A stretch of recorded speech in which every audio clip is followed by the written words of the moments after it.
No niin, Janne. Nyt olisi ollut mainoskatkoaikaa miettiä ja sulla olisi vielä 3 oljenkortta käyttämättä. No se ei voi ainakaan olla.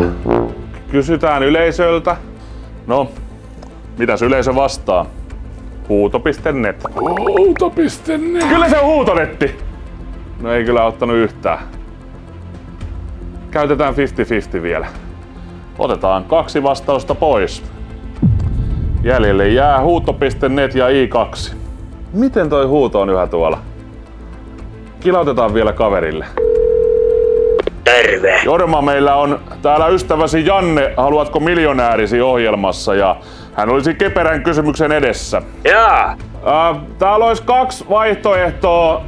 Kumpi näistä on yhä aktiivinen? A. Huuto.net. B. II2. Kyllä minä vielä viime viikolla tuolla Huutonetissä Pokemon-kortteja myin. Kiitos. Voiko olla?